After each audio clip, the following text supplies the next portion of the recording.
Yeah, well, let me see. I just graduated from elementary school, the Smith School, and that's where I met Tootie Heath and Ted Curson, and actually we met Henry Grimes and Garrison later on, but all these guys were South Philly. We hadn't ventured out at all. We were all in South Philly.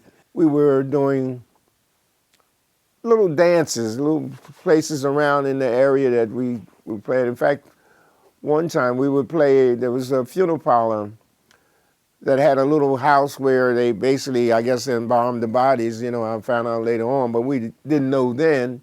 And it was a wood yard, a lumber yard right across the street. On Friday nights, we would go across and get some sawdust out of the wood yard and sprinkle it on the floor in this little garage area that they had there.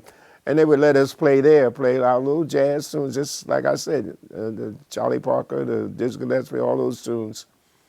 And it would be, like I said, Tootie Heath, Ted Curson, Henry Grimes, and also there was a gentleman by the name of Kenny Lowe. His father was the secretary of the Union, Local 274, and he played the piano. And there was a lot of piano players, a lot of different bass players, but everybody, that's where we basically started. What was the first time you sang in public, before people? In elementary school, Well, if that was the first time. they stood me up on a chair, so that everybody could see me. And that's when I sang. And then I was a part of it was a Horner Hardage Children's Hour. And I won a contest there. I was about 5 years old. And then I was singing stuff there for, my mother said, they said about 8 years, I don't know. But that was when I started doing public. But whenever my mother took me anywhere to sing, she would just say, please let her open her mouth. But everybody wanted to take piano. They made me take piano lessons for, I don't know, about 6 months or so. But I didn't want to go back. They was forcing me to take lessons, and I wanted a bike. I wanted to be riding my bike.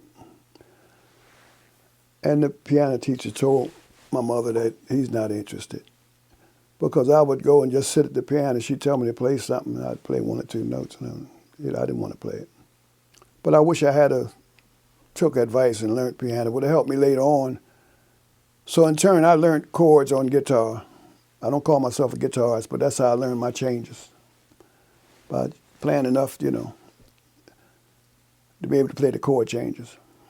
Okay, so that was part of your early musical training. Did you have any other musical training? I was playing drums.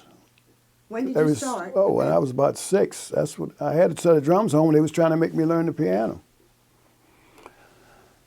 I played them all the way up to high school, to Ben Franklin High School. And me and Tootie Heath, Albert Heath, had a rhythm section, but he never came to school much because he was going on the road since he was like 14, So I found myself in the section all by myself, Spanky the Breast on the bass, and I was in. This guy Ernest Duncan played so much clarinet and alto saxophone. He was the talk of the town back then. That's what kind of got me interested in the alto saxophone. But I didn't start it on until I got about 19 years old, So all of them went to Ben Franklin? Did they all go to Ben Franklin? Yes. Jimmy Garrison graduated in 1951. He was bass player with John Coltrane. And by 59, he was with Coltrane, or 60, after Coltrane left Miles. To the end, And there's other ones, Benny Golson. He was there before me, though. He started off in Franklin. He graduated in 44. Well, they had jazz before any jazz band in any school in the city, I think, Ben Franklin. They had a 17-piece swing band. They was playing Dizzy Gillespie's arrangements and everything. I didn't know of no other. I tried to think back. I don't know no other high school had jazz bands. If they were, back in the 40s when Benny Golson was going there, I don't know who they were. So I was a pianist for the first, I guess I started taking lessons around 8 or 9. That continued till I got to the Music and Art High School in Manhattan, which is now part of Fiorello LaGuardia School of the Arts.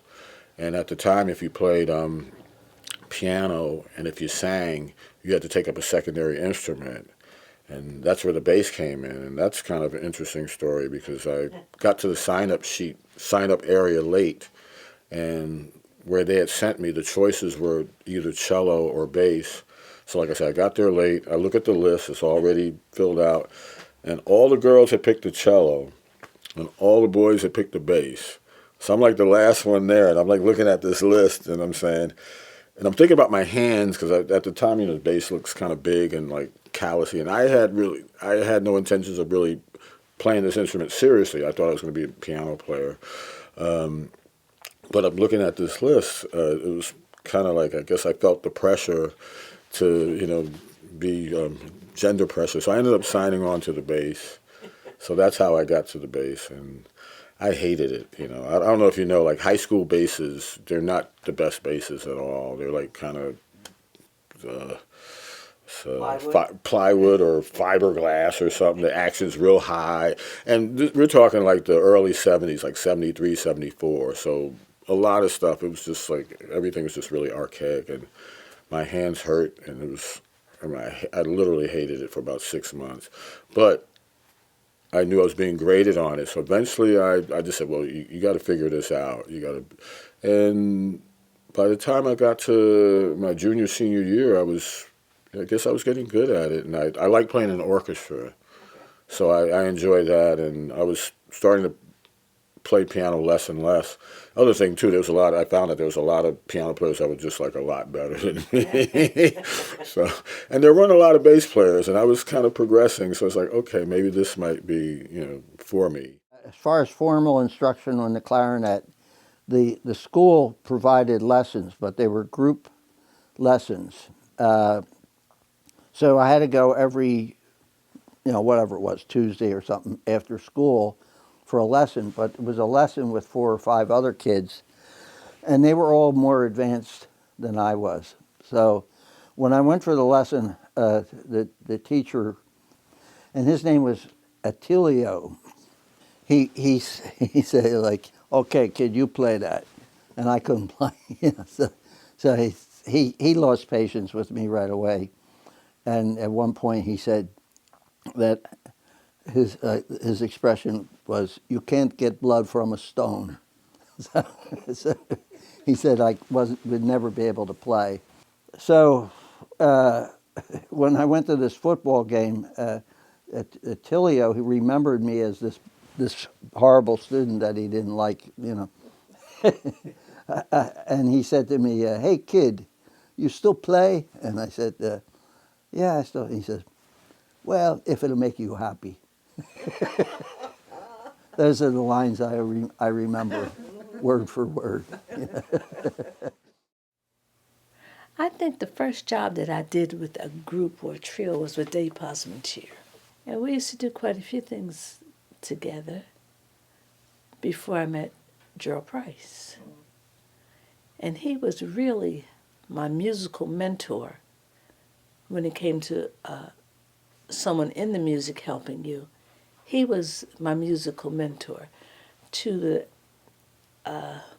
fact that when I went over his house, and he had a dog that stood up like this, a big, whatever kind of dog that was. And the dog's name was Lush Life.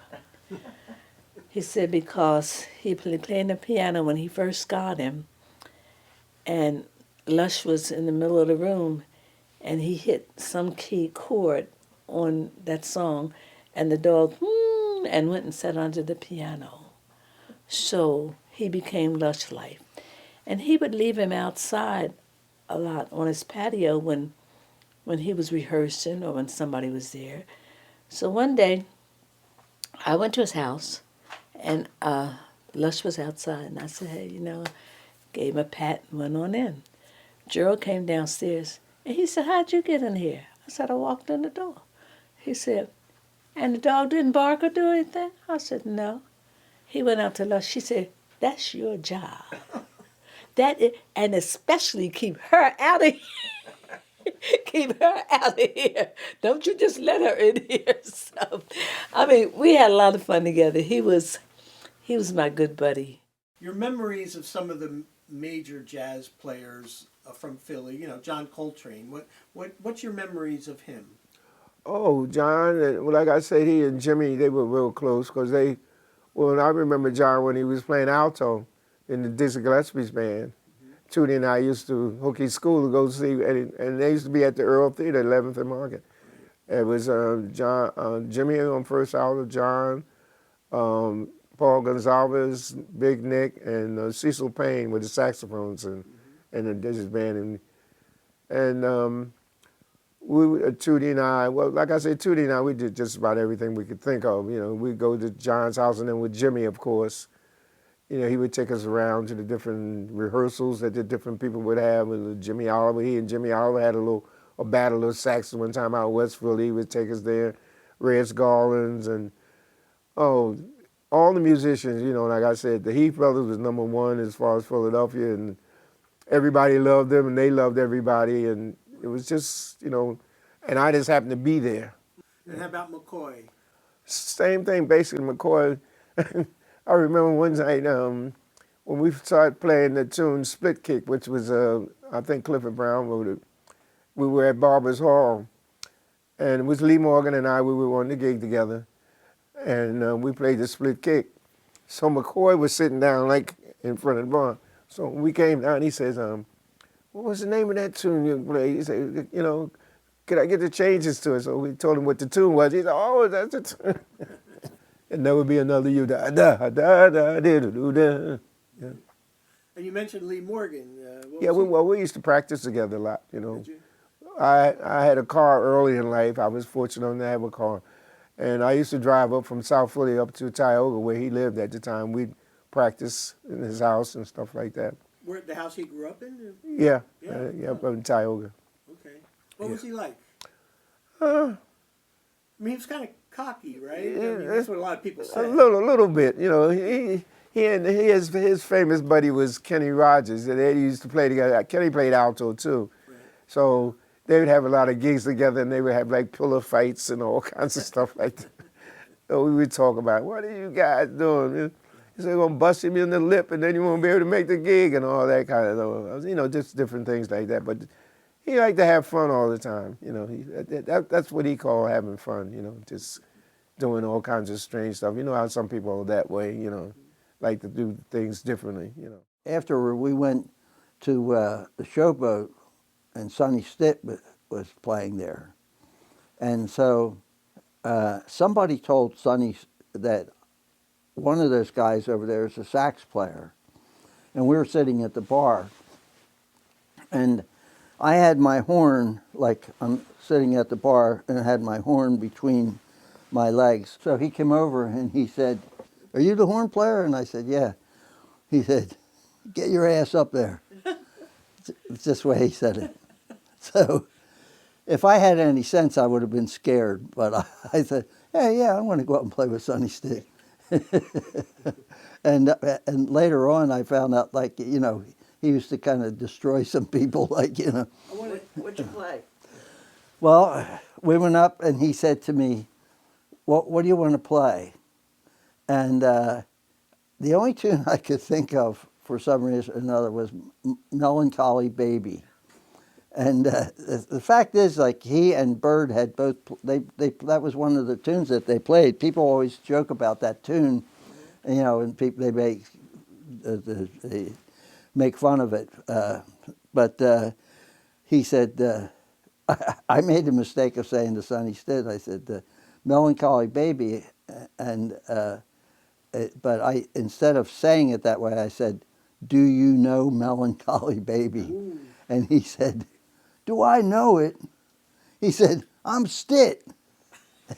And he said, "Haven't you heard of me?"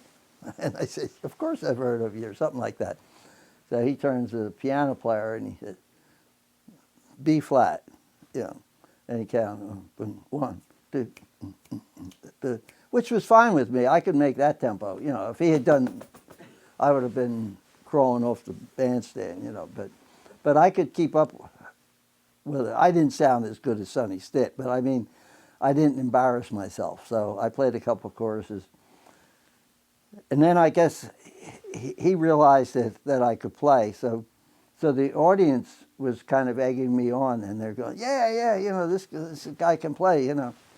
So Sonny made sort of a show of it. Like he would go like, I'd play something, and he'd go, you know, and then so then he would start trading fours. So he'd go and he'd do this, and so I would take 4, and then so at one point he did this trick fingering on the saxophone, bop bop bop bop. So I did the same thing, and then he would go like this. So it became kind of, and the audience ate it up. You know, they loved it. They said, "Oh, this kid is, you know, he's messing with Sonny, I guess." You know. Ortleys had music like 7 nights a week, first of all. You know, and that was like Command Central. That was the place. You know, that was the high point. On the weekends, actually it was like Thursday, Friday, Saturdays, and Sundays, they had, Shirley was there if she wanted to be there. Mickey was there, Arthur Harper, who was like, you know, an unsung hero on the bass. You know, had he not had some issues he had, he would have been as well known as a Ron Carter, as a Ray Brown, as a Sam Jones, as a Jimmy Garrison. I mean, he came up in the 50s with all those guys. The Heath brothers, all those guys, that whole crew. That's when I realized, wow, Philadelphia just really had a rich history. So they would play, and a lot of horn players would come and play with them, and they were known. I mean, Shirley and Mickey. I mean, they're on some legendary records. They were already established, and like I say, Arthur was right there with them. He just didn't have the notoriety, but he played with some folks too. And him and Mickey, they moved up to New York together. So guys like Eric Alexander, Joe Magnarelli, some older guys like Charles Davis, Cecil Payne. I mean, mind you, we're talking like the maybe late 80s into the early 90s. Tuesday night was the jam session, and prior to us coming in, I think he had Jim Holton on piano, Bill Zeno on bass, and Billy James on drums. And Billy James had played with guys like Sonny Stitt and Don Patterson, the organist, who actually was a big influence on Joey DeFrancesco. I know a lot of people, you know, Joey talks about Jimmy Smith for obvious reasons, but Don Patterson was right there, because if you hear some of Don, you hear a lot. I think more, he's probably influenced more from Don Patterson, you know, but certainly those guys. And Billy was his drummer. He was one of the first drummers I played with when I remember doing gigs. I remember playing with him. Him being really just a sweetheart. So anyway, Pete Souders, who owned the place, was the saxophonist. He wanted to make a change, so he brought in myself, because at the time I was starting to sit in and play a little bit and start playing some upright. So I guess I want to say like maybe like 95, 94, 95 in there. So he brought in myself, Sid Simmons, who I had heard playing in T&Ts, and Byron Landon, who I played with when he was 16 years old at a place called La Champagne, I think, which is right across the street from the Borgia. I'm getting the years mixed up, you know. But Sid I'd heard, and actually Sid had gotten me playing with late violinist John Blake Jr.'s group, because he was playing with that band. So he'd heard me, and that was mostly an electric fusion kind of thing. So we became a unit like the mid-90s, and we'd play every Tuesday, and, you know, Pete would play, and then people would come in, like younger people, you know, maybe some older people. And that's where maybe that kind of on the bandstand mentoring kind of came about, you know. When I saw that people really enjoyed what I did, and I was enjoying it, because when you're enjoying it, it's not like it's work. You enjoy it, and you like going there, and that's when I decided that I wanted to just do that. Just the way it makes me feel. I like to tell the story.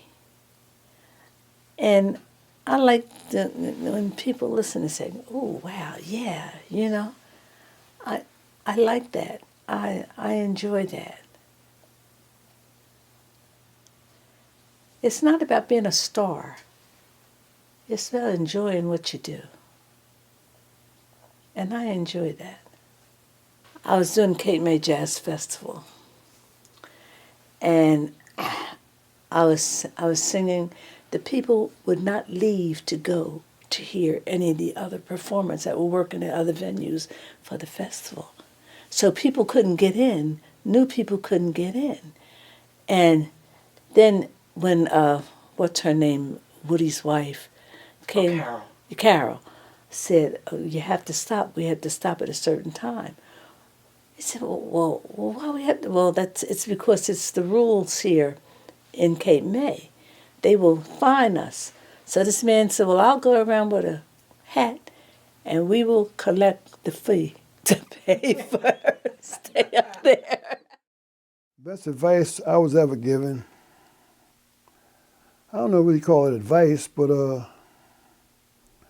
well, little Jimmy Oliver. He told me, man, this business is rough. But if you keep blowing long and hard enough, somebody gonna hear you. That's it.